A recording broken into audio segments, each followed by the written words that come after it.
तो उन लोगों के लिए जिन्होंने मेरा उस दिन का सेशन मिस किया था, डॉक्टर अभिनव, एम्स से मैंने एमबीबीएस की है and I was a gold medalist of INB और 2015।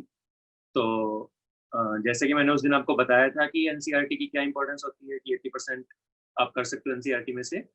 तो आज हम लोग उसी में बात करेंगे और हम एनसीईआरटी के सेशन स्टार्ट करेंगे, ठीक है। तो एनसीईआरटी के इंपॉर्टेंस के लिए मैं आपको बताता हूँ कि नॉट ऑडिबल आ रही है आवाज यार?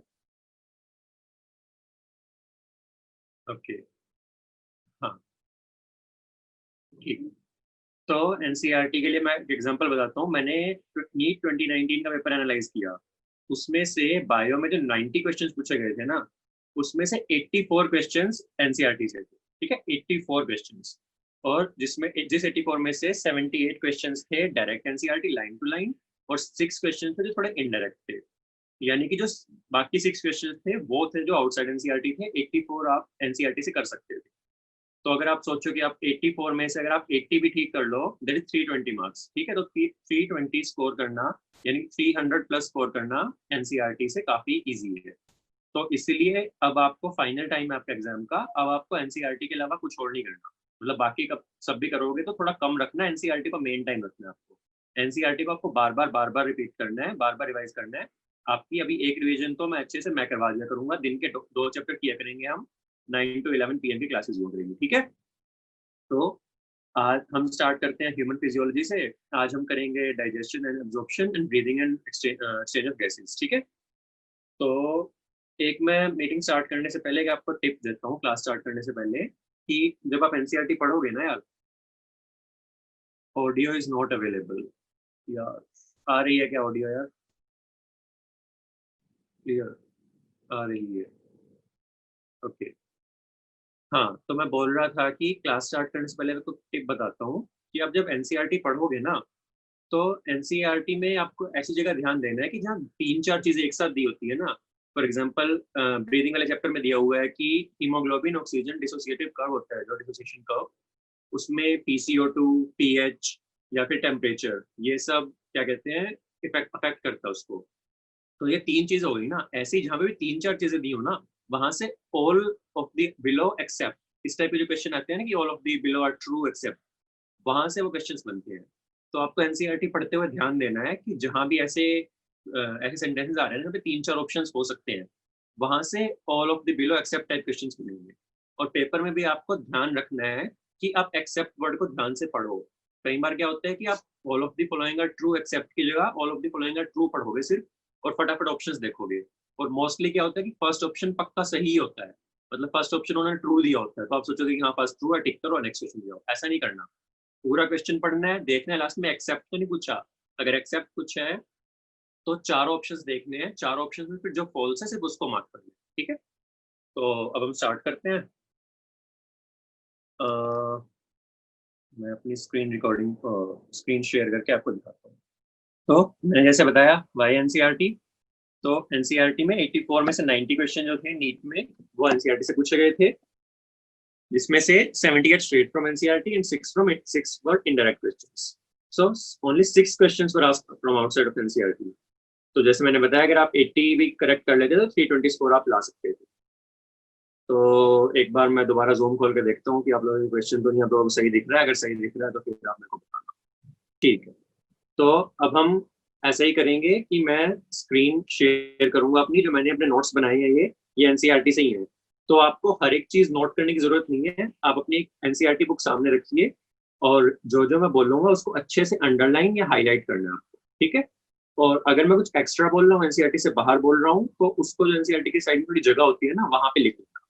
तो हम स्टार्ट करते हैं डाइजेशन एंड एब्जॉर्प्शन से। तो जैसे कि मैंने लिखा हुआ है कि 2 questions were asked from this chapter in NEET 2019 and both were straight from NCERT. तो चलिए हम करते हैं स्टार्ट। अब सबसे पहले आता है फूड। अब फूड क्या होता है? अब food is the basic requirement of all living organisms. अब जो हम फूड लेते हैं उसमें 2 तरीके के होते हैं, तो मैक्रोन्यूट्रिएंट होंगे या माइक्रोन्यूट्रिएंट होंगे। मैक्रोन्यूट्रिएंट 5 तरीके के होते हैं, carbohydrates, fats, proteins, fibre and water. जिसमें से कार्बोहाइड्रेट, फैट्स एंड प्रोटीन्स ये जो होते हैं, they are used for energy and organic material for growth and repair of tissue, ठीक है। और माइक्रोन्यूट्रिएंट्स होते हैं विटामिन एंड मिनरल्स। तो डाइजेशन का मतलब क्या होता है कि जो मैक्रोन्यूट्रिएंट या बायो मैक्रोमोलिक्यूल्स आप ले रहे हो उसको सिंपलर सब्सटेंसेस फॉर एब्जॉर्प्शन में कन्वर्ट करने का प्रोसेस को डाइजेशन बोलते हैं। तो हमारा जो डाइजेस्टिव सिस्टम होता है वो जैसे आपको पता है कि एलिमेंट्री कैनाल और एसोसिएटेड ग्लैंड्स, दो चीजें होती हैं। अब जो एलिमेंट्री कैनाल होता है it starts from mouth and ends at anus, ठीक है। और जो एसोसिएटेड ग्लैंड्स होते हैं वो तीन तरीके के होते हैं, salivary glands, liver and pancreas. तो अब हम स्टार्ट करते हैं एलिमेंट्री कैनाल से। एलिमेंट्री कैनाल में ओरल कैविटी से स्टार्ट करते हैं। ओरल कैविटी में आपको पता है कि ये तो टीथ होते हैं और एक मस्कुलर टंग होती है। जो हमारे टीथ होते हैं ना, जो हमारी डेंटिशन होती है, उसको हम कुछ वर्ड से कुछ कुछ टर्म से जानते हैं, जैसे कि थीकोडोंट, डाइफायोडोंट या हेटेरोडोंट। ये तीन तरीके की चीजें होती हैं। थीकोडोंट का मतलब होता है कि अगर किसी भी ऑर्गेनिज्म के जो टीथ हैं अगर वो किसी बोन के अंदर एक सॉकेट में एम्बेडेड है तो उस डेंटिशन को थीकोडोंट बोलते हैं। तो ह्यूमंस में आपको पता है कि हमारे टीथ मैक्सिला और मैंडिबल दो बोन्स में एम्बेडेड होते हैं सॉकेट के अंदर, तो इसलिए हमारी थीकोडोंट डेंटिशन होती है। फिर डाइफायोडोंट होता है कि there are two set of teeth, one is temporary और deciduous teeth and the other is permanent और अडल्ट टीथ। तो जो बोलते हैं ना बचपन में कि दूध के दांत है वो टूटते हैं, फिर परमानेंट टीथ आते हैं। तो टू सेट ऑफ टीथ होते हैं। कई ऑर्गेनिज्म होते हैं कि जिनके मल्टीपल सेट्स होते हैं कि लाइफ टाइम में उनके टीथ बार बार रिप्लेस होते रहते हैं, बट ह्यूमंस में ऐसा नहीं होता। ह्यूमंस में सिर्फ एक बार रिप्लेस होती है। मिल्क टीथ होंगे, डेसिडुअस टीथ होंगे, वो रिप्लेस होंगे परमानेंट या अडल्ट टीथ बन जाएंगे, ठीक है। फिर हेटेरोडोंट। हेटेरोडोंट का क्या मतलब है कि सारे टीथ एक तरीके के नहीं होते। There are four different types of teeth in humans: incisors, canine, premolars and molars, ठीक है। तो हम जो ह्यूमन डेंटल फॉर्मूला बोलते हैं उसको हम रिप्रेजेंट ऐसे करते हैं कि आप अपर या लोअर किसी भी एक बोन का हाफ पार्ट ले लो, या तो लेफ्ट या राइट, ठीक है। तो उसमें आपको जो हमारा ह्यूमन एडल्ट फॉर्मूला हम बोलते हैं 2123/2123, इसका क्या मतलब है कि जो ये टू है ये टू इंसाइजर्स हैं, सेंट्रल इंसाइजर, लेटरल इंसाइजर। फिर एक कैनाइन होता है हमारे पास, दो प्रीमोलार होते हैं और थ्री मोलार्स होते हैं, ठीक है। तो ऐसे ही लोअर जो में भी होते हैं। तो अब इनको काउंट करके देखते हैं। अपर जॉ में एक हाफ में कितना बनेंगे, 2+1 3 +2 5 +3 8। तो ईच हाफ कंटेन्स 8 टीथ। तो दूसरे हाफ में भी 8 होंगे, तो 8 + 8 16 इन अपर एंड 8 + 8 16 इन लोअर। तो टोटल कितना हो गया, 32 टीथ। अब ये साइड में लिख लो कहीं, human dental formula for children क्या होता है, दैट इज 2102/2102, यानी कि 2 incisor, 1 canine, 0 premolar and 2 molar, ठीक है। एक बार मैं दोबारा देख लेता हूँ जूम पे कि आप लोगों को सब सही दिख रहा है ना। एक बार मेरे को फिर बता दो यार, क्योंकि मुझे अपनी स्क्रीन शेयर में नहीं दिख रहा कि हाँ सब दिख रहा है। आप मेरे को बता दो एक बार, ठीक है। तो बस मैं ऐसे ही कंटिन्यू करूँ ना, सही समझ में आ रहा है आपको? ठीक है, ओके। मेरी पेस अगर थोड़ी ज्यादा लगे तो थोड़ा यार ट्राई करना, क्योंकि हम जल्दी जल्दी काफी करने वाले हैं, काफी ज्यादा सिलेबस हमें कवर करना है। थोड़ा तेज तो मैं बोलूंगा, बट फिर भी आपको बहुत ज्यादा तेज लगे तो आप बोल देना। चलो, प्लीज रिड्यूस योर स्पीड। अभी सही बोल दिया यार। चलो थोड़ा धीरे बोलता हूँ, कोई बात नहीं। बट आप भी ट्राई करना कि थोड़ा तेज आप अगर मैं बोल लूँ तो आप थोड़ा कर पाओ, क्योंकि हमें सिलेबस कवर करना है काफी सारा। तो अब हमारी जो टीथ की बात हो गई, अब मस्कुलर टंग। हमारी जो टंग होती है that is attach to the floor of oral cavity by the frenulum, ठीक है। फेन्युलम को अंडरलाइन कर लेना, ये पूछ लेते हैं कई बार। और जो अपर सरफेस होता है उसमें स्मॉल प्रोजेक्शन होते हैं, उसको पेपिले बोलते हैं। एंड प्लीज नोट कि only some of them bear taste buds, मतलब सबके ऊपर टेस्ट बर्ड्स नहीं होता, कुछ पेपिले के ऊपर some of the papillae contains taste buds, ठीक है। अब जो च्यूइंग सरफेस ऑफ टीथ होता है that is made up of enamel. Enamel is the hardest substance of the human body. तो ये क्वेश्चन कई बार आता है कि हार्डेस्ट सब्सटेंस क्या है, तो मोस्टली बच्चे बॉन आंसर कर देते हैं। बॉन नहीं आंसर करना, आपको एनेमल करना answer. Enamel is the hardest substance, ठीक है। अब ओरल कैविटी के बाद नीचे हम आते हैं फेरिंग्स में। अब pharynx is the common passage for food and air. इसका क्या मतलब हुआ कि फेरिंग्स ओपन ईसोफेगस में भी करेगा और ट्रैकिया में भी करेगा। तो अगर आपको प्रिवेंट करना है कि आपने अगर मानो फूड लिया और वो ट्रैकिया में ना चला जाए, तो उसको प्रिवेंट करने के लिए कुछ होना चाहिए ना।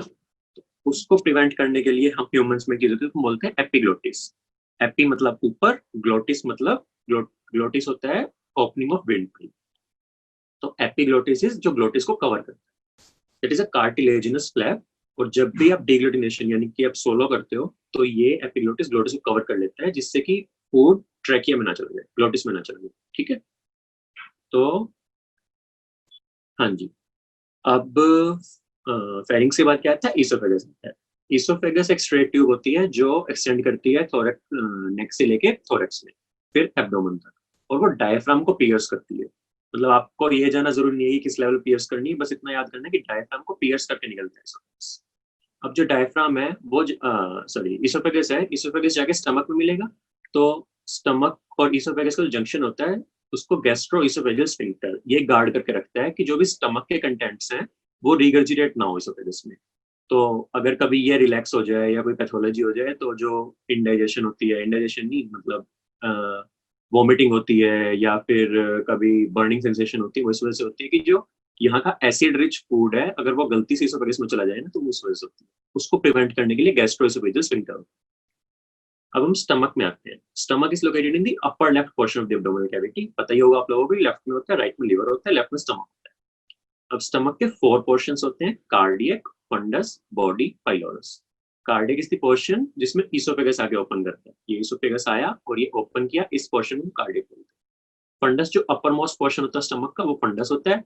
मेन बॉडी को हम बॉडी बोलते हैं। और पाइलोरस होता है जो डियोडनम के साथ जाके अटैच होता है। तो pylorus open to duodenum, that is guarded by the pyloric sphincter. ठीक है। अब बात आती है डियोडनम। डियोडनम शुरू हो गया ना कि स्मॉल इंटेस्टिन। स्मॉल इंटेस्टिन को स्मॉल किस लिए बोलते हैं, ये पता ही होगा कि स्मॉल वो लेंथ में नहीं होती, small intestine is the longest part. Small वो डायमीटर में होती है, क्योंकि लार्ज इंटेस्टिन का डायमीटर ज्यादा होता है और स्मॉल का कम होता है, इसलिए हम उसको स्मॉल इंटेस्टिन बोलते हैं। और स्मॉल इंटेस्टिन के 3 पार्ट्स होते हैं, duodenum, jejunum and ileum. Duodenum is C shaped और उसके बीच में पैंक्रियाज होता है। फिर jejunum, jejunum is coiled and ileum is highly coiled. फिर ऐसी लार्ज इंटेस्टाइन के 3 पार्ट्स होते हैं, caecum, colon and rectum. Caecum is a blind sac. Blind sac का क्या मतलब होता है कि ये आइलियम आई, आइलियम सीकम में खुली, तो सीकम सिर्फ इस तरफ ओपन है, इधर बंद है, तो इसलिए इसको ब्लाइंड बोलते हैं क्योंकि यहाँ बंद है। और इसके बेस पे एक वेस्टिजियल ऑर्गन निकलता है जिसको हम वर्मिफॉर्म अपेंडिक्स बोलते हैं। सीकम का क्या वो है कि it host some symbiotic microbes. अब कॉलन है, कॉलन 4 तरीके की होती है, ascending colon, transverse colon, descending colon and then sigmoid colon. ठीक है। फिर सिग्मोइड कॉलन किस में जाके रेक्टम में अटैच होती है, और रेक्टम के बाद एनल कैनाल। ठीक है। अब wall of the alimentary canal. अब जो हमारी वॉल होती है that is made up of 4 layers from oesophagus till rectum. याद रखना मैं जो भी बोल रहा हूँ वो रेक्टम तक का बोल रहा हूँ, मैं एनल कैनाल का नहीं बोल रहा। एनल कैनाल की डेवलपमेंट अलग होती है जीआई ट्रैक्ट से ना, एलिमेंट्री कैनाल से। तो ये सब चीजें सिर्फ रेक्टम तक वैलिड है, उसके नीचे वैलिड नहीं है। तो जो 4 लेयर्स होती है they are serosa, muscularis, submucosa and mucosa. Serosa क्या है? Serosa is the epithelium of visceral organs. एक बहुत थिन लेयर होती है जो पूरे विसरल ऑर्गन्स को कवर करती है, उसको सेरोसा बोलते हैं। अब मस्क्यूलरिस, ये सेरोसा है। ठीक है। अब मस्क्यूलरिस लेयर है that is mostly divided into inner circular and outer longitudinal. मतलब सर्कुलर मसल्स होते हैं वो इनर लेयर बनाते हैं, और जो लॉन्गिट्यूडिनल मसल्स होते हैं वो आउटर लेयर बनाते हैं। और किसी किसी रीजन में ओब्लिक लेयर भी प्रेजेंट हो सकता है। तब हम सब म्यूकोसा की बात करते हैं। सब म्यूकोसा में loose connective tissue, blood and lymph vessels. और सिर्फ डियोडनम में ग्लैंड्स होते हैं सब म्यूकोसा में, जिनको हम बोलते हैं ब्रनर्स ग्लैंड। इससे मतलब बहुत बार क्वेश्चन आया यार कि सब म्यूकोसा ग्लैंड्स कहाँ पे होते हैं, उनको बोलते क्या हैं और किस पार्ट में होते हैं। तो याद रखना ब्रनर्स ग्लैंड बोलते हैं और सिर्फ डियोडनम में होते हैं। तो इसका मतलब क्या हुआ कि बाकी जगह ग्लैंड्स कहाँ होंगे, बाकी जगह म्यूकोसा में होंगे, डियोडनम में, सब म्यूकोसा में भी होते हैं। ठीक है।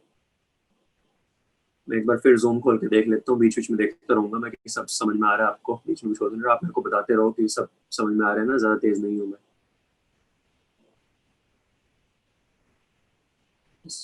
ओके,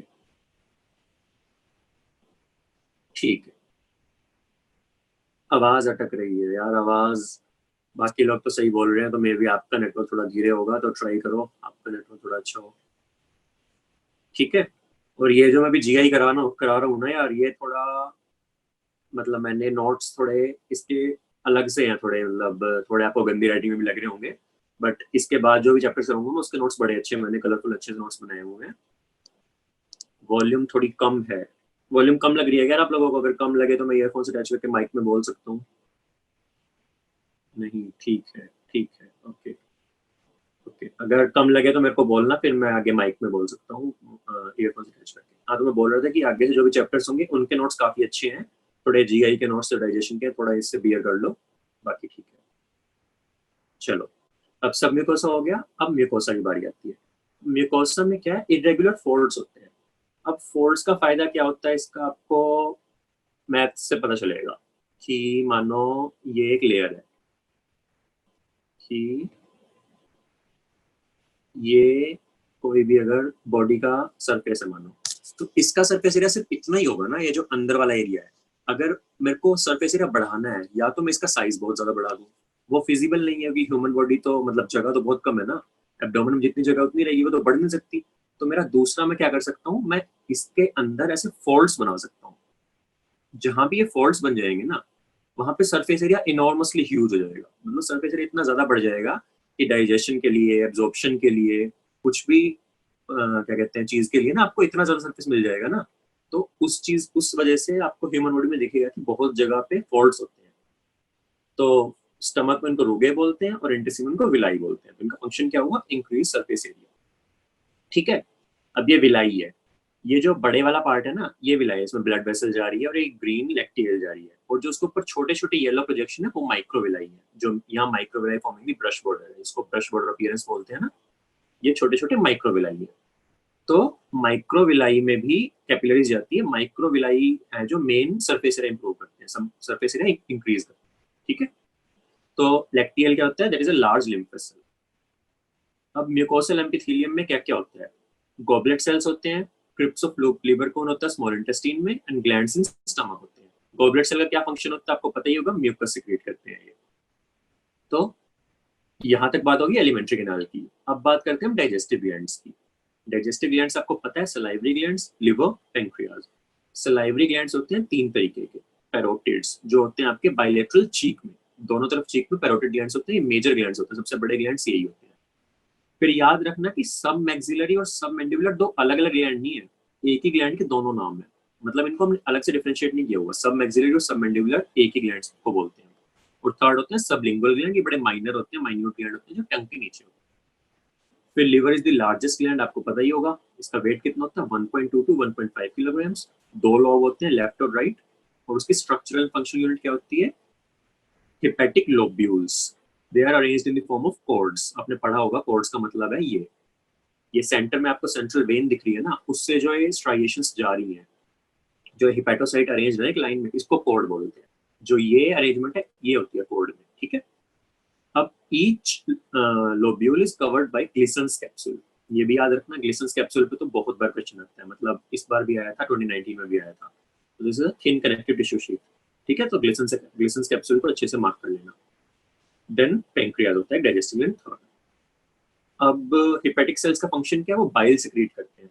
बाइल हिपेटिक सेल्स यानी हिपेटोसाइट से बाइल डक्ट्स में जाते हैं, बाइल डक्ट से गोल ब्लैडर में जाता है।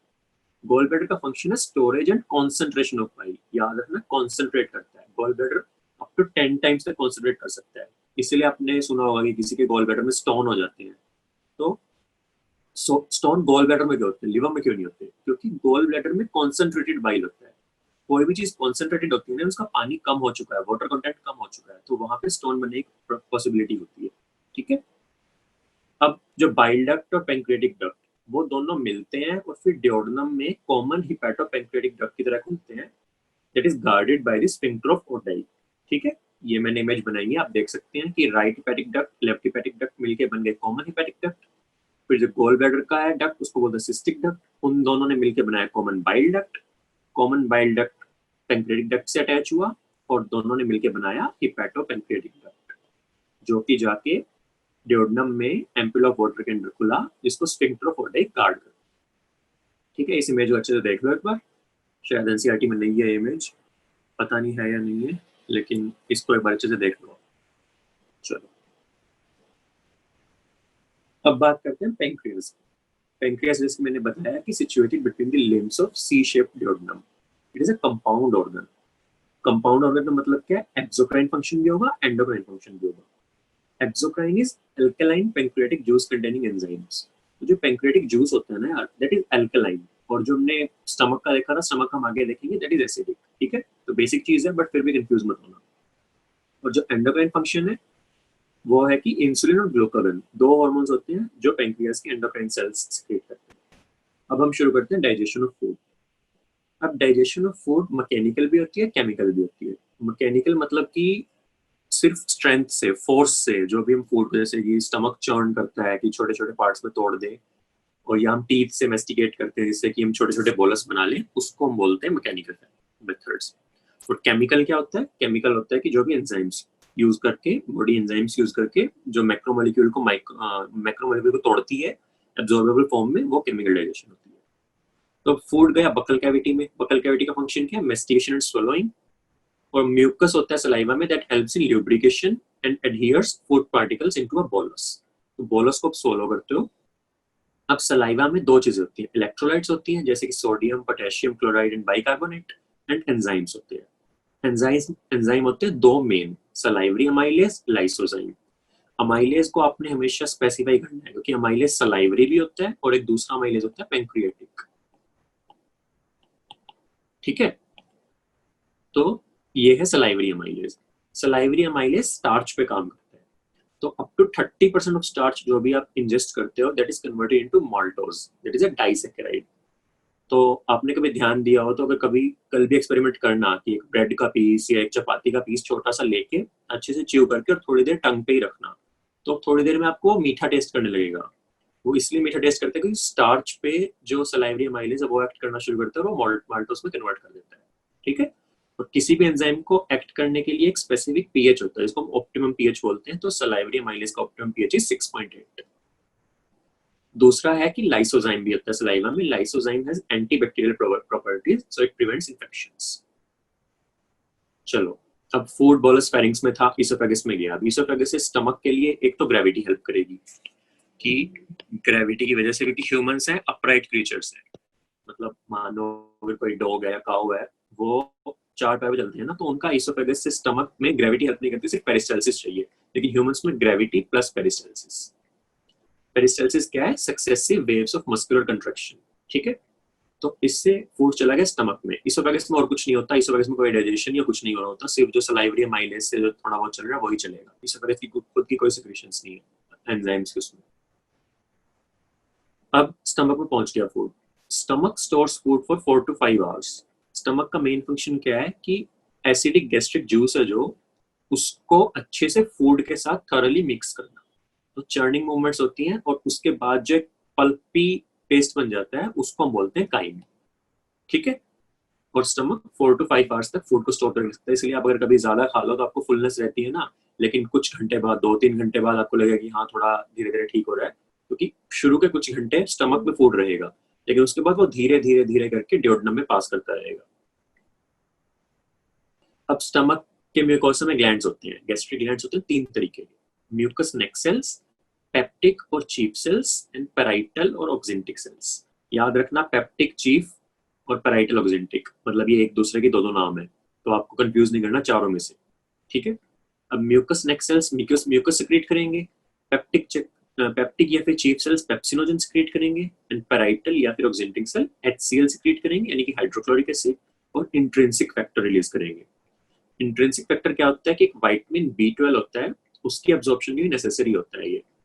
तो अगर इसकी डेफिशिएंसी हो जाए, मैं इंट्रिंसिक फैक्टर नहीं बन रहा, किसी किसी कंडीशन में होता है ये, आप पढ़ोगे आगे मेडिकल स्कूल में, तो अगर विटामिन B12 ना बन, सॉरी इंट्रिंसिक फैक्टर ना बने, तो विटामिन B12 की डेफिशिएंसी हो जाती है। और विटामिन B12 की डेफिशिएंसी से एक अनीमिया होता है। कौन बताएगा मुझे कि कौन सा अनीमिया होता है? बताओ, मेरे को आंसर करो। Pernicious anaemia. अच्छा, और कोई नाम है इसका? पर्नीशियस सब आंसर कर रहे हैं। ठीक है, एक इसका नाम वो भी है कि रेड सेल की मॉर्फोलॉजी उसमें चेंज हो जाती है, आरबीसी मॉर्फोलॉजी कुछ अलग हो जाएगी। उस मॉर्फोलॉजी के लिए भी कुछ नाम है, वो पता है किसी को? साइनोकोबालामिन नहीं यार, वो तो B12 का साइंटिफिक नेम है। नहीं, सिकल सेल नहीं, सिकल सेल अनीमिया तो बिल्कुल अलग चीज है यार, सिकल सेल से कंफ्यूज मत करो इसको। अच्छा, मेगालोब्लास्टिक, ये बनी बात, ये सही आंसर, मेगालोब्लास्टिक। मेगालोब्लास्टिक का मतलब क्या है कि मेगा इज बड़ा, ब्लास्ट इज प्रिकर्सर सेल।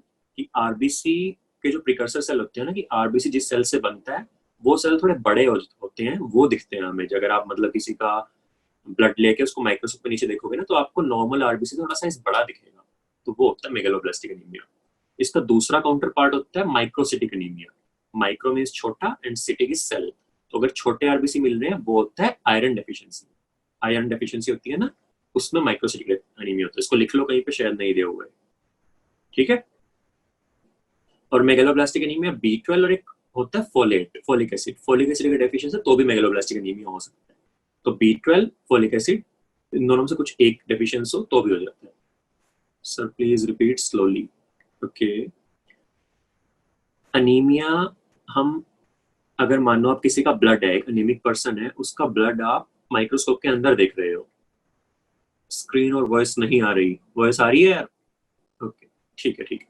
हाँ, तो एक अनीमिक पेशेंट है, अनीमिक पेशेंट का ब्लड लिया आपने। आपको देखना है कि अनीमिया के बहुत सारे कॉज होते हैं, आपको देखना है कि उसका कौन सा कॉज की वजह से उसको अनीमिया हुआ है।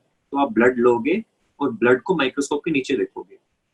अब माइक्रोस्कोप के नीचे ब्लड को रख के आपको दो चीजें दिख सकती हैं। या तो आपको लगेगा कि जो आरबीसी है वो थोड़े बड़े हैं नॉर्मल से, या फिर आरबीसी थोड़े छोटे हैं नॉर्मल से। तो अलग अलग कॉज होता है दोनों का। अगर बड़ा आरबीसी है उसको हम बोलते हैं megaloblastic anaemia.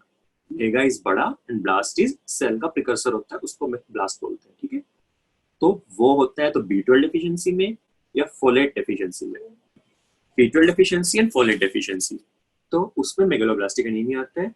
And second is microcytic. Micro means छोटा, सिटिक मींस सेल। तो छोटे सेल्स इसमें होते हैं आयरन डेफिशिएंसी में, ठीक है। अब समझ में आ गया?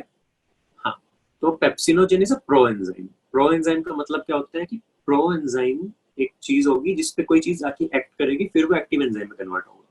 तो पेप्सिनोजेन प्रो एंजाइम है जिसपे HCl एक्ट करता है एट pH 1.8। दैट इज बहुत ज्यादा एसिडिक है यार। 1.8 pH मतलब बहुत ही ज्यादा एसिडिक होता है। तो मैं उससे प्रोटेक्ट करने के लिए क्या होता है आपको पता ही होगा, मैं आगे बताऊंगा, पहले इसको खत्म करते हैं। पेप्सिनोजेन कन्वर्ट हो जाता है पेप्सिन में। Pepsin is a proteolytic enzyme. अच्छा, एक चीज मैं आपको बता देता हूँ कि बायो में आपको ना वर्ड्स तोड़ के देखने हैं यार। Proteolytic, proteo means protein and lysis means तोड़ना, ठीक है।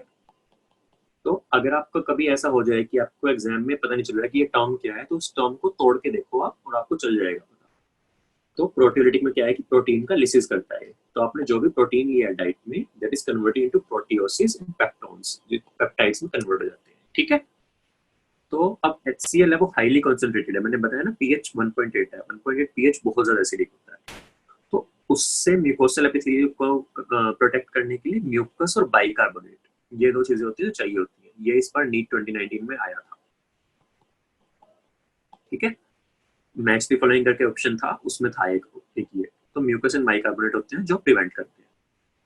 अब याद रखना, रेनिन, एक रेनिन होता है जो बच्चों में एंजाइम, इन्फेंट्स में एंजाइम रिलीज होता है। इसको रेनिन से कंफ्यूज नहीं करना आपने। ये वाला रेनिन है रेनिन एंजियोटेंसिनोजन पाथवे वाला, और ये वाला रेनिन है, ये है जो मिल्क प्रोटीन्स होते हैं, केसीन एंड वे। केसीन की जो वो होती है डाइजेशन में, उसमें हेल्प करता है, ठीक है। तो इन दोनों को कंफ्यूज मत करना, इसलिए मैंने साथ साथ लिखे हैं। ये CF का मतलब है कि कंपेयर्ड विद, ठीक है, कंपेयर विद। चलो अब हम आगे चलते हैं। एक चीज की एनसीईआरटी में बड़ा लास्ट में लाइन लिखी हुई है कि small amount of lipases are also secreted by gastric glands. आपने शायद ना पढ़ा हो कभी, बट अगर एनसीईआरटी में लिख दिया तो लिख दिया। लाइपेजेस तो अगर कभी ऑप्शन में आ गया कि क्या लाइपेज सेक्रेट होते हैं, तो हाँ होते हैं, भले स्मॉल अमाउंट है बट लाइपेज सेक्रेट होता है। अब जो काइम बनाया था स्टमक ने, वो ड्यूोडेनम के पास चला गया, ठीक है। अब ड्यूोडेनम में, स्मॉल इंटेस्टाइन में, मोस्टली ड्यूोडेनम की बात चल रही है अभी। अब ड्यूोडेनम में तीन चीजें आएंगी, बाइल आएगा, पेनक्रियाटिक जूस आएगा, इंटेस्टिनल जूस आएगा। सबसे पहले बाइल की बात करते हैं। बाइल को लेके बहुत, क्या कहते हैं, अच्छी चीज लिखी है एनसीईआरटी में, और वो है कि बाइल में कोई एंजाइम नहीं होता। ये चीज बहुत इंपॉर्टेंट है यार। हमें लगता है कि लिवर क्या करता होगा कि डाइजेशन में हेल्प करता होगा, हेल्प करता है, बट कोई एंजाइम सेक्रेट नहीं करता लिवर, ठीक है। तो ऑल ऑफ द अबव, जैसे मैं क्वेश्चन बोल रहा हूँ, all of the below except, ये क्वेश्चन आ सकता है उनमें कि क्या क्या होता है। तो बाइल पिगमेंट होता है, बाइल सॉल्ट होता है, कोलेस्ट्रॉल होता है, और फोर्थ ऑप्शन होगा एंजाइम। तो आपको एंजाइम टिक करना है क्योंकि एंजाइम नहीं। अब बाइल बाइल पिगमेंट्स क्या होते हैं? Bilirubin and biliverdin. बिलीरुबिन वो पिगमेंट है जो जॉन्डिस में स्किन में और आई में डिपॉजिट होता है। ये येलोइश पिगमेंट होता है। तो इसी वजह से आपने कभी जॉन्डिस वाला बच्चा देखा हो, कोई बंदा देखा हो, तो येलो डिस्कलरेशन बिलीरुबिन की डिपोजिशन की वजह से होती है। फिर होते हैं बाइल सॉल्ट्स, फिर cholesterol, phospholipids and non enzymes. तो इसका फंक्शन क्या होता है? इसका फंक्शन होता है emulsification of fats and activation of lipases. इसमें खुद में कोई एंजाइम नहीं है, बट ये लाइपेज को एक्टिवेट करता है। चलो अब हम आते हैं पेंक्रियाटिक जूस पे। तो पेंक्रियाटिक जूस में ये लाइन कंटेन्स इनएक्टिव एंजाइम्स। आपको शायद ये बड़ी जरूरी नहीं लगे, बट ये इतनी ज्यादा जरूरी है क्योंकि पेंक्रियाज में जो एंजाइम होते हैं ना यार, वो दुनिया जहान की किसी भी चीज को डाइजेस्ट कर सकते हैं। अमाइलेज भी होगा, लाइपेज भी होगा, न्यूक्लियस भी होगा, पेप्टाइडेज भी होगा। तो आप इमेजिन करो कि एक ऐसा हाईली कॉन्सेंट्रेटेड जूस है जिसमें इतने सारे एंजाइम है, अगर वो पेंक्रियाज में या डक्ट में अगर ये एक्टिवेट हो गए ना किसी भी रीजन की वजह से, तो ये जिस चीज को टच करेगा उसको डिस्ट्रॉय कर देगा। क्योंकि आपकी बॉडी में कोई भी चीज है तो प्रोटीन से बनी होगी या न्यूक्लिक एसिड होंगे।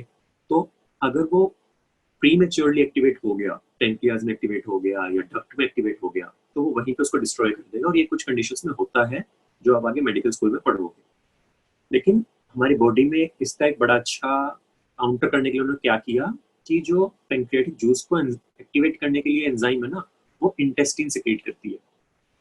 तो इसका मतलब क्या होगा, इसका फायदा क्या होगा कि जब तक पेंक्रियाटिक जूस इंटेस्टिन में नहीं पहुंचेगा तब तक वो एक्टिवेट नहीं होगा, क्योंकि इंटेस्टिन ने एंटेरोकाइनेज नाम का एक एंजाइम है जो प्रोड्यूस करना है, उससे वो एक्टिवेट होगा। फिर जाके ट्रिप्सिनोजन है जो पेंक्रियाटिक जूस में, वो ट्रिप्सिन में कन्वर्ट हो जाएगा। ठीक है, trypsin is the active form.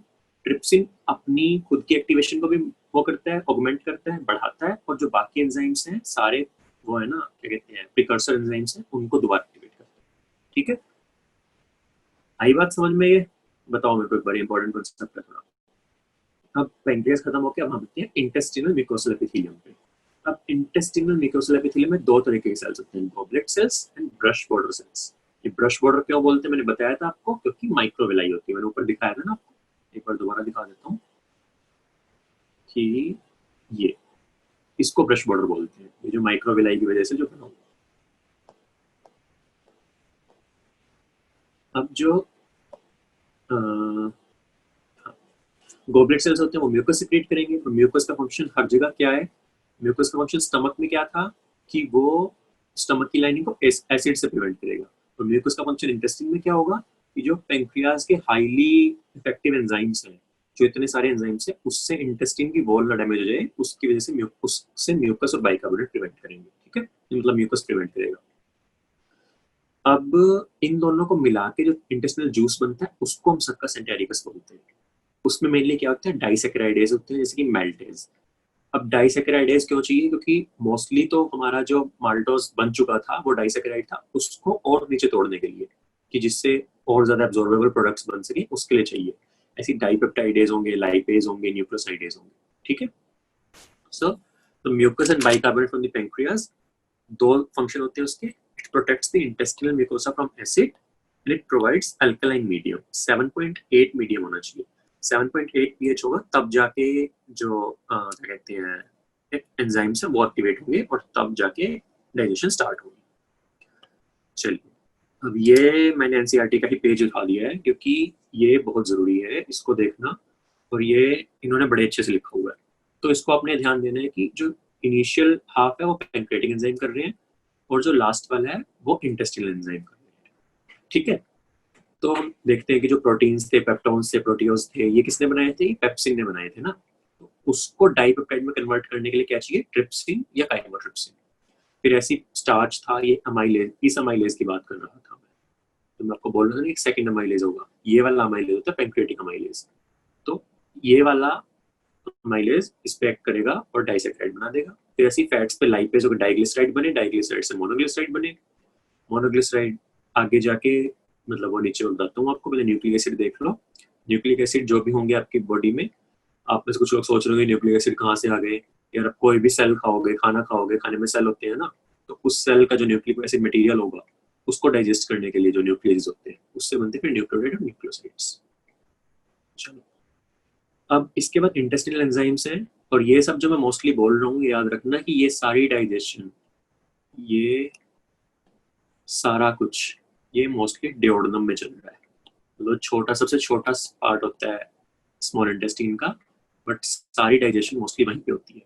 आगे आइलियम और जेजुनम और आइलियम का मेन फंक्शन होती है एब्जॉर्प्शन। ठीक है, तो डिओडनम में क्या होगा कि जो फाइनल एब्जॉर्बेबल एंड प्रोडक्ट्स हैं, एब्जॉर्बेबल एंड प्रोडक्ट्स वो इंटेस्टिनल एंजाइम बनाएंगे जैसे डाइपेप्टाइड्स, अमीनो एसिड्स, माल्टोज से ग्लूकोज प्लस ग्लूकोज, लैक्टोज से गैलेक्टोज ग्लूकोज, ऐसे, ठीक है। चलिए अब ब्रेक डाउन, जैसे मैंने बोला, in duodenum and absorption in the jejunum and ileum. चलो अब जो अनडाइजेस्टेड एंड अनअब्जॉर्ब्ड सब्सटेंसेस बचे हैं वो पास ऑन हो जाते हैं लार्ज इंटेस्टाइन में। लार्ज इंटेस्टाइन का कोई मेजर डाइजेस्टिव रोल नहीं है, उसका मेजर फंक्शन है absorption of water, minerals and certain drugs.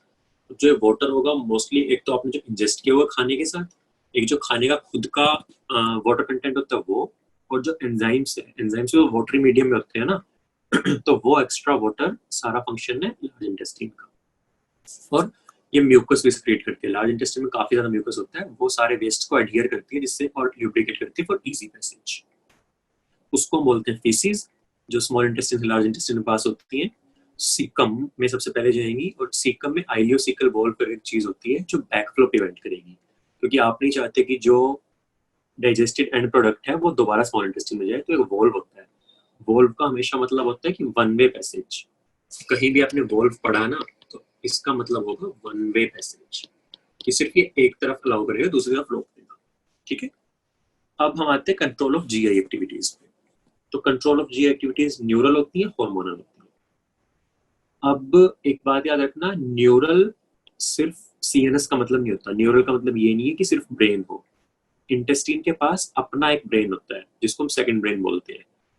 उस मतलब इंटेस्टाइन इस ब्रेन के बाद सबसे बड़ा एक वो होगा ना जहाँ पे नर्वस सिस्टम होगा, वो इंटेस्टाइन है, एंटेरिक नर्वस सिस्टम जो बोलते हैं ना इसको। तो वो दोनों मिलके कंट्रोल करती है। तो सिक्रेटरी एक्शंस होंगे और मस्कुलर एक्टिविटीज होंगी। सिक्रेटरी मतलब कि जो भी एंजाइम्स होंगे, एंजाइम्स हो गए या हार्मोन्स हो गए, कुछ होते हैं जो अगर सिक्रेट करने हैं तो वो न्यूरल एक्टिविटी सिक्रेट कराएगी। जैसे एग्जांपल है कि आपने खाने को देखा, या आपको फ्रेग्रेंस आई, या फिर आपने मुंह में खाना डाला, तो आपकी सिक्रेशन ऑफ सलाइवा स्टार्ट हो जाती है, तो वो न्यूरल पाथवे की वजह से होती है। और जो मस्कुलर एक्टिविटीज है कि अभी इंटेस्टाइन चर्न करेगी या स्टमक चर्न करेगा, फिर इंटेस्टाइनल पेरिस्टाल्सिस होगी, वो लोकल और सीएनएस दोनों नर्वस सिस्टम से रेगुलेट होता है, ठीक है। और हार्मोनल एक्शन है, hormonal is by local hormones produced by the gastric and intestinal mucosa. कुछ हार्मोन्स होते हैं वो आपको डिटेल में पढ़ने की जरूरत नहीं है, फर्स्ट ईयर में फिजियोलॉजी आपका एक सब्जेक्ट होगा सारा, उसमें बड़े अच्छे से। चलिए अब आते हैं हम एब्जॉर्प्शन पे। एब्जॉर्प्शन क्या है कि जो भी एंड प्रोडक्ट ऑफ डाइजेशन है ना, उसको ब्लड या लिम्फ में एब्जॉर्ब करना है, उसको हम बोलते हैं एब्जॉर्प्शन। अब उसके लिए ट्रांसपोर्ट चाहिए होता है। ट्रांसपोर्ट तीन तरीके का होता है, passive, active, facilitative. Passive transport क्या होता है, सिंपल डिफ्यूजन। इसमें पैसिव का मतलब होता है कि एनर्जी यूज नहीं हो रही है, एक्टिव का मतलब है एटीपी यानी कि एनर्जी यूज हो रही है, और फैसिलिटेटिव होता है कि with help of carrier proteins, with the help of some carrier proteins, अगर कुछ प्रोडक्ट की ट्रांसपोर्ट है ना, उसको फैसिलिटेटेड ट्रांसपोर्ट बोलते हैं। अब ये चीज याद रखो, अब इन्होंने क्या किया एनसीईआरटी में, glucose, amino acid, amino acid glucose, glucose amino acid, तीनों दिया हुआ है, पैसिव, एक्टिव, फैसिलिटेटेड।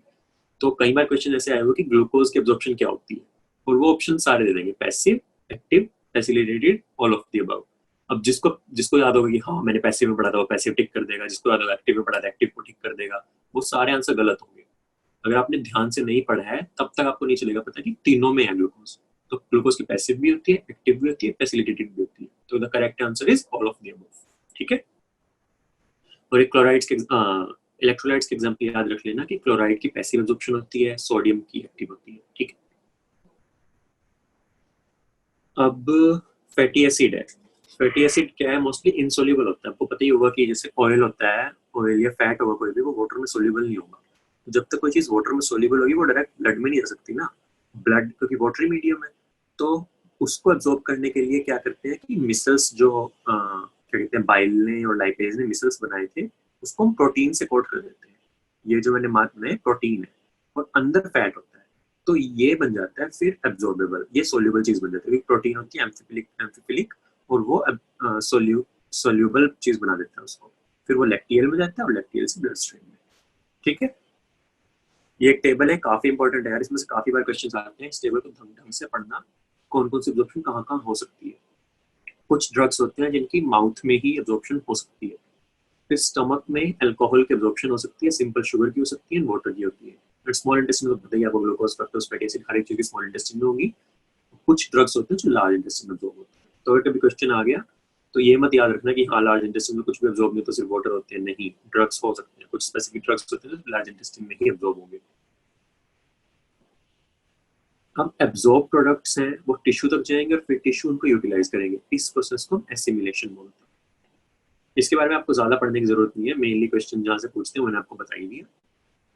अब जो डेफिकेशन होता है, अब अगर फीसिस आपकी रेक्टम में पहुंच गई तो एक रिफ्लेक्स सेक्शन है, रिफ्लेक्स सेक्शन से अर्ज होगी डेफिकेशन की। It is a voluntary process and it is carried out by mass peristaltic movement. ठीक है, अब हम आते हैं डिसऑर्डर्स ऑफ डाइजेस्टिव सिस्टम पे। लास्ट टॉपिक है यार ये इसका, तो अभी थकना मत, इसके बाद थोड़ा ब्रेक ले लेंगे, पहले ये पढ़ लो। डिसऑर्डर्स कुछ ही दिए हैं इसमें और आपको बहुत लिमिटेड वही याद रखने हैं।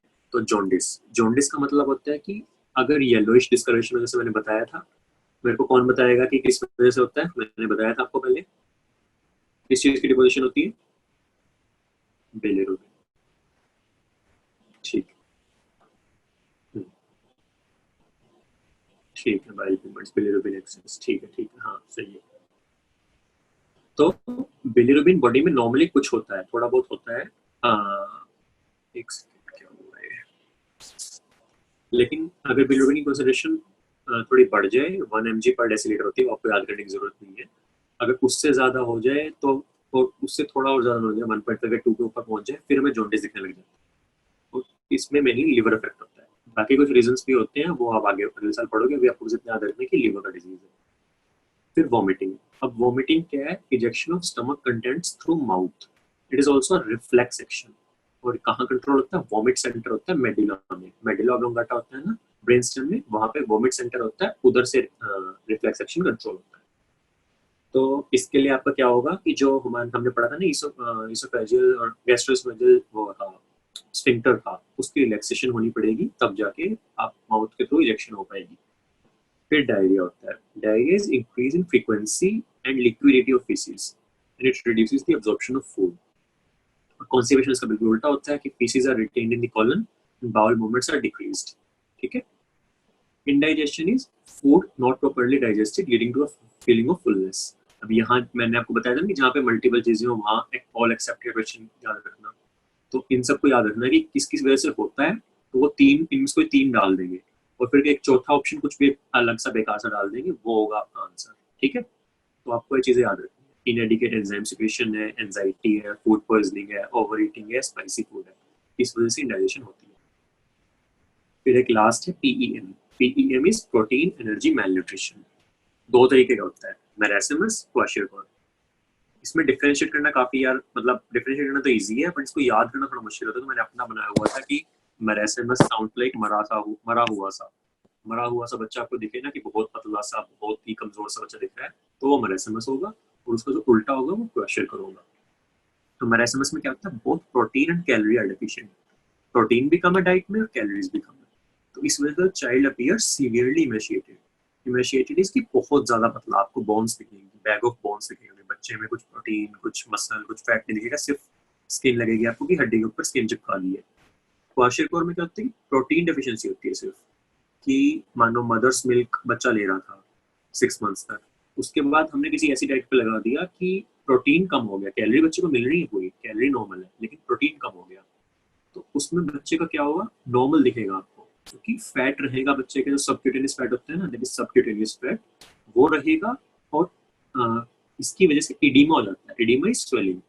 तो आप डिफरेंशिएट करना भूलो, आपको गोलू मोलू से बच्चा लगेगा, आपको लगेगा कि बिल्कुल ठीक है, लेकिन नहीं, वो गोलू मोलू इसलिए है क्योंकि उसको स्वेलिंग हुई पड़ी है, तो उस स्वेलिंग की वजह से आप वो आपकी सीरियस कंडीशन है। ठीक है, तो चैप्टर खत्म हुआ, इसकी आप समरी अच्छे से एक बार याद करना, ये मैं बोल देता हूँ आपको। समरी हर एक चैप्टर की बहुत अच्छे से पढ़नी है आपको। कुछ चैप्टर्स हैं जो हम आगे करेंगे कि उनमें कुछ चीजें समरी में दी हुई है जो पूरी थियरी में नहीं है। तो कई बार ऐसा क्वेश्चन लगेगा कि नहीं, ये क्वेश्चन एनसीईआरटी से बाहर से पूछ लिया, नहीं, वो कई बार ऐसा होगा ये क्वेश्चन एनसीईआरटी से बाहर की जगह वो समरी से पूछेंगे। ठीक है, अब हम देख लेते हैं 2019 में क्या क्वेश्चन आए थे, फिर आप उनका आंसर बताना। चलो, फर्स्ट क्वेश्चन ये है, identify the cells whose secretion protects the lining of gastrointestinal tract from various enzymes: chief cells, oxyntic cells, goblet cells, duodenal cells। करो आंसर इसका, लास्ट ईयर का क्वेश्चन।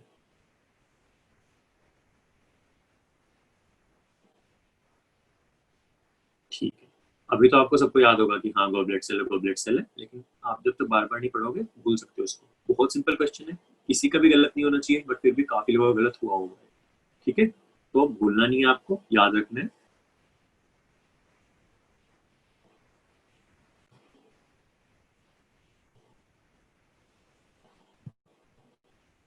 चलो अब हम देखते हैं अगला क्वेश्चन।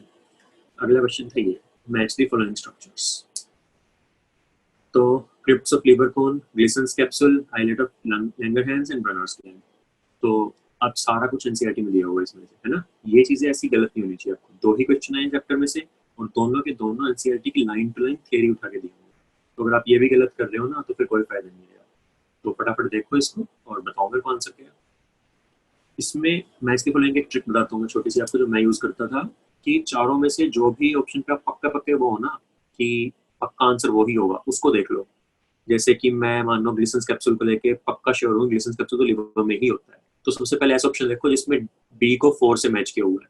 तो दो ही ऑप्शन है ना, तो बाकी दो तो आपके वैसे एलिमिनेट हो गए। ये तो 1 होगा या 4 होगा। उसके लिए आप कोई और ऑप्शन देख लो कि ब्रनर्स के एंटीओडनम में होते हैं, तो डी का सेकंड, सॉरी गलत बोल दिया मैंने, ग्लिसन्स कैप्सूल बी का फोर्थ ना, हाँ। तो सेकंड और थर्ड बचे ना, फर्स्ट और फोर्थ एलिमिनेट हो गए। तो ब्रनर्स के किस में एंटीओडनम में, तो 2, तो आंसर हो गया 3। तो आपको सारे मैच करने की जरूरत नहीं है, सिर्फ एक वो देख लो जो आपको लगता है कि पक्का पक्का वही आंसर होगा, और उससे आपके कुछ ऑप्शन एलिमिनेट हो जाएंगे। कई बार तो आंसर ही बन जाएगा उससे। ठीक है, चलो डाइजेशन हो गया, समझ में आया अच्छे से। ठीक है, अभी हम थोड़ा ब्रेक ले लेते हैं 5-10 मिनट का, इसके बाद अगला चैप्टर कर लेंगे। आप बताओ कि आपको कुछ सजेशंस हो तो, आपको कुछ क्या कहते हैं, कुछ आपको और बोलना हो। स्पीड ज्यादा रखो। अच्छा स्पीड, यार आज फर्स्ट डे था ना, तो थोड़ी स्लो, मैं इसलिए भी थोड़ी, मतलब मैं तो बहुत तेज बोलता हूँ, बट थोड़ा मैं कॉन्शियसली स्लो बोल रहा था कि बच्चे कंफ्यूज ना हो अभी। तो कोई बात नहीं, कल से थोड़ी और ज्यादा कर लेंगे। डाइजेशन वाली रेनिन है, हाँ। रेनिन जो RENNYRENNIN वाला रेनिन है ना, दैट इज फॉर डाइजेशन। जो मिल्क प्रोटीन होता है कैसीन, उसको डाइजेस्ट करने के लिए एंजाइम होता है, जो स्पेसिफिकली इन्फेंट्स में सिक्रेट होता है, उसके लिए रेनिन होता है। और एक RENIN वाला होता है, फिजिक्स केमिस्ट्री भी करा दो भैया। नहीं यार, फिजिक्स केमिस्ट्री करो, इतना टाइम नहीं है भाई, फटाफट बायो करो, बाद में देखेंगे जो भी है। आप डेली कितने क्वेश्चन प्रैक्टिस करते थे? मैं कितने क्वेश्चन प्रैक्टिस करता था यार, इस टाइम तो मेरा मई में था ना एग्जाम, हाँ। तो मार्च और अप्रैल में, मार्च में तो मेरे बोर्ड्स थोड़े चल रहे थे। अप्रैल में मैंने मोस्टली क्वेश्चंस प्रैक्टिस कम करके प्रीवियस ईयर पेपर किए थे। तो मैंने जैसे उस दिन बताया था कि दो चैप्टर बायो के, एक चैप्टर फिजिक्स का, एक चैप्टर केमिस्ट्री का दिन में करके, फिर मैं एक पूरा कोई पेपर उठा लेता था। कि मानो 2013 का पेपर उठा लिया, 2012 का पेपर उठा लिया, वो पूरा क्वेश्चन सोल्व करता था। मतलब 180 क्वेश्चन होते थे। उसके अलावा जब मैं चैप्टर करता था, तो 11th में तो मैंने काफी ज्यादा किए थे अलग अलग सोर्सेज से। बट उसके बाद मुझे चल गया था पता कि एनसीईआरटी से ही पूछते हैं। तो एनसीईआरटी के एक बुक होती है यार, NCERT at your finger tips, उसमें 100 to 120 क्वेश्चन होते हैं, वो करता था उसको। कौन से एम्स में हो? एम्स दिल्ली में हूँ यार, एमबीबीएस हो गई खत्म, इंटर्नशिप कर रहा हूँ। नोट्स प्रोवाइड करा सकते हो? नोट्स, चलो मैं ट्राई करूंगा यार, देखता हूँ।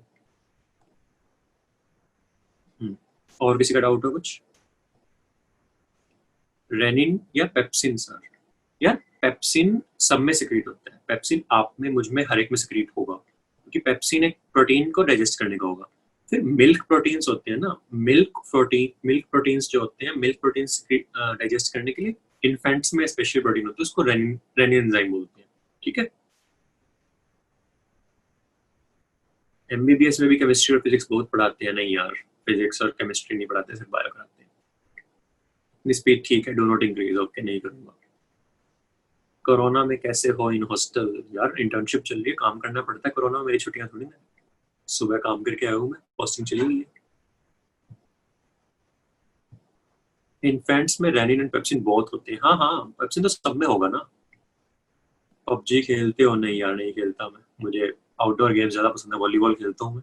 आना है यहाँ पे खेल लेंगे। सर लैक्टोज इंटॉलरेंस कब होती है? नाम में ही है लैक्टोज इंटॉलरेंस। तो लैक्टोज को डाइजेस्ट करने के लिए कौन सा एंजाइम चाहिए हुआ? लैक्टेज। तो अगर किसी में लैक्टेज एंजाइम नहीं बन रहा है तो उसको लैक्टोज इंटॉलरेंस होगी। तो कोई भी मिल्क से बनी हुई चीज लेगा वो बंदा तो उसमें लैक्टोज इंटॉलरेंस हो जाएगी। मोस्टली ये मतलब इंडियंस में थोड़ी कम होती है, बाकी कहीं अफ्रीकन कंट्रीज हैं उनमें लैक्टोज इंटॉलरेंस की काफी ज्यादा इंसिडेंस है। तो इसके लिए लैक्टेज टैबलेट्स भी आती हैं कि मान लो किसी लैक्टोज इंटॉलरेंस बंदे का मन है कि आइसक्रीम खानी है, तो अगर उसने आइसक्रीम खा ली तो उसको दिक्कत हो जाएगी बहुत ज्यादा। तो पहले आइसक्रीम खाएगा फिर वो लैक्टेज की टैबलेट ले लेगा, जिससे जो भी उसने लैक्टोज लिया है वो बाहर वाले लैक्टेज से डाइजेस्ट हो जाएगा। सर आपने फिजिक्स की एनसीईआरटी पैक एक्सरसाइज सोल्व की थी क्या? फिजिक्स थोड़ी ट्रिकी है यार, मैं बताऊं। नीट के लिए हमें बोलते थे कि फिजिक्स की एनसीईआरटी नहीं चाहिए, और क्या कहते हैं, एम्स के लिए हम एनसीईआरटी करते थे। तो अब एनसीईआरटी पढ़ना मत, आप समझना भी कि एनसीईआरटी फिजिक्स की समझना बहुत मुश्किल है। तो आप सिर्फ नवनीत सर पढ़ा रहे हैं उसको समझना अच्छे से, ठीक है। और आपको फिजिक्स की एनसीईआरटी के क्वेश्चन आप सोल्व कर सकते हो, बट कोई इतना खास जरूरी नहीं है। आप मेनली अगर एचसी वर्मा या डीसी पांडे सब कर रहे हो तो ठीक है।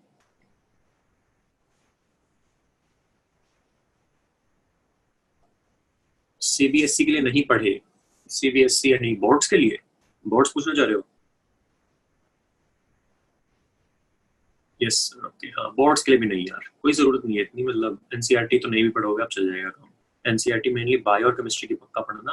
अगर बहुत ज्यादा टाइम मिल रहा है तो पढ़ सकते हो, बट बिना उसके भी चल जाएगा। मैं बोल रहा हूँ नवनीत सर ने जो पढ़ा दिया ना, बहुत पढ़ा दिया यार। एग्जाम्पलर, हाँ एनसीईआरटी एग्जाम्पलर बताना भूल गया मैं। एग्जाम्पल करनी है, एग्जाम्पल सॉल्व करना।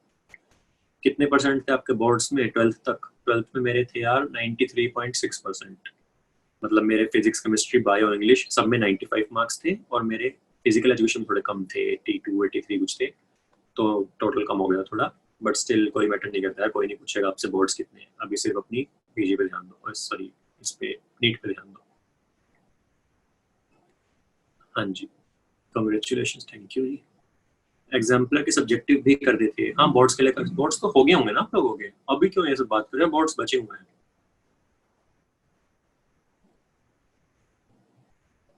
मम्प्स कौन पूछ रहे हैं मुझे तब से? मम्प्स कहाँ से आ गया अभी? मम्प्स तो डिजीज होता है यार। अच्छा, पैरोटिड ग्लैंड समझ गया। ओके ठीक है।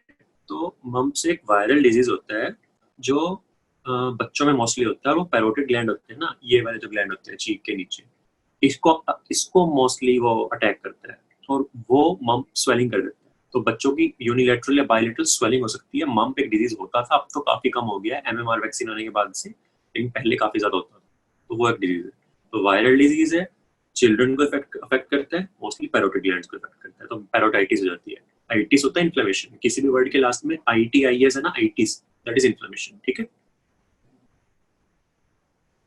हम कुछ स्टूडेंट्स 12th प्रेजेंट के हैं सर जो 11th रिवाइज करने आए हैं by guidance of Jitendra sir. Okay okay, ठीक है। हाँ तो आप बोर्ड्स के लिए कर सकते हो, एनसीईआरटी एग्जाम पे सब्जेक्टिव कर सकते हो। और मेनली अलग से कुछ मत करो, एनसीईआरटी पढ़ते रहो, जो क्लास में पढ़ा है बहुत ध्यान से, तो उसको बार बार रिवाइज करते रहो, तब आप कर लो। सर एब्डोमेन में कौन सी मसल है? एब्डोमेन में कौन सी मसल है मतलब? एब्डोमेन में तो काफी मसल्स होती हैं यार। वाटर मोस्टली कहाँ एब्जॉर्ब होता है? मोस्टली कहाँ एब्जॉर्ब होता है? यार ये डाउट के हिसाब से मुझे देखना पड़ेगा, क्योंकि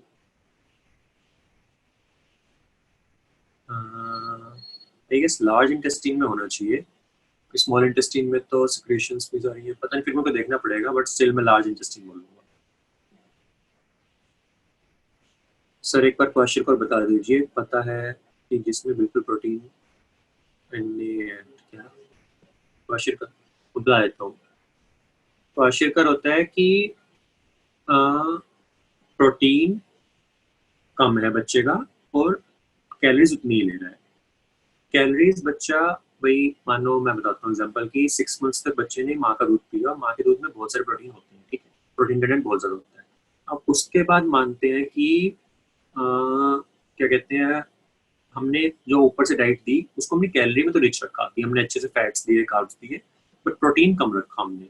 तो उससे क्या होगा कि बच्चे का फैट सही रहेगा, तो सब क्यूटेनियस स्किन के नीचे फैट होता है वो नॉर्मल रहेगा तो बच्चा आपको दिखने में नॉर्मल लगेगा, लेकिन उसकी मसल वेस्टिंग बहुत ज्यादा होगी, मतलब मसल्स बहुत कम डेवलप होगी क्योंकि प्रोटीन कम है। तो क्वाशिकर में दिखेगा आपको बच्चा बिल्कुल नॉर्मल, लेकिन नॉर्मल वो इस वजह से दिख रही होगी कि सबक्यूटेनियस फैट बिल्कुल ठीक है, और उसका जो क्या कहते हैं इडीमा है, इडीमा इज स्वेलिंग। तो स्वेलिंग होने की वजह से बॉडी में आपको लगेगा कि मोटा मोटा अच्छा अच्छा खासा बच्चा है, लेकिन वो ऐसा नहीं है, वो वेस्टिंग हो चुकी है, लेकिन आपको पता नहीं चल रहा है। मरासिमस में प्रोटीन डेफिशिएंसी भी, कैलोरी डेफिशिएंसी भी है, तो उस वजह से प्रोटीन भी कम है, मसल्स भी कम है, फैट भी कम है, सब कुछ कम है। तो आपका समझिए स्केलेटन है, स्केलेटन के ऊपर स्किन लटकी हुई है बस, तो बैग ऑफ बोन्स बोलते हैं उसको, वो लगेगा आपको। सभी एम्स की फीस सेम है क्या? ठीक है, सेम ही है यार। अगली क्लास कब स्टार्ट होगी? कर देते हैं, 5 मिनट ब्रेक चाहिए हो तो बताओ। बोलो भी आप लोग कब करें स्टार्ट? 9:58 हुए हैं अभी।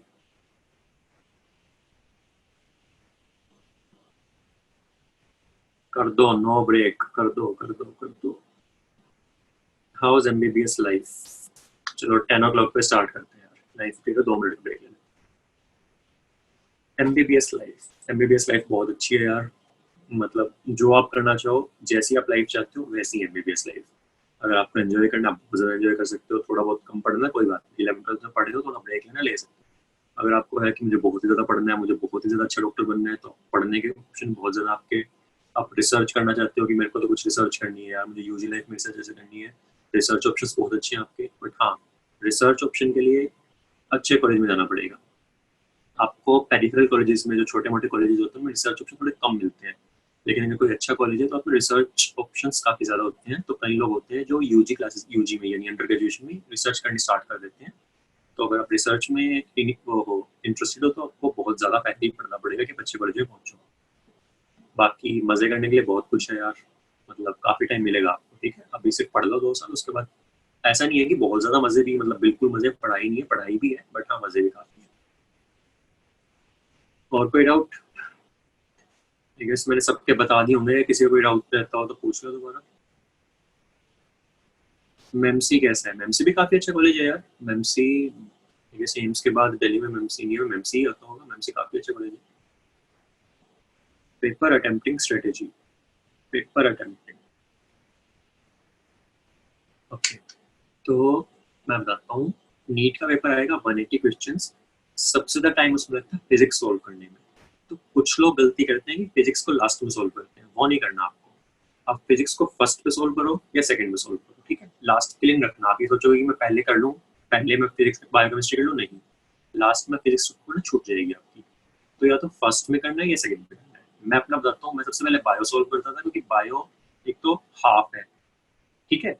और हाफ में आप मतलब 180 से 90 क्वेश्चन है, 90 क्वेश्चन आप, और बायो बहुत जल्दी हो जाती है, तो आपको मेंटल सेटिस्फेक्शन मिलेगी कि 90 क्वेश्चन खत्म हो गए, सिर्फ 90 ही बचे हैं और टाइम बहुत ज्यादा बचा है मेरा।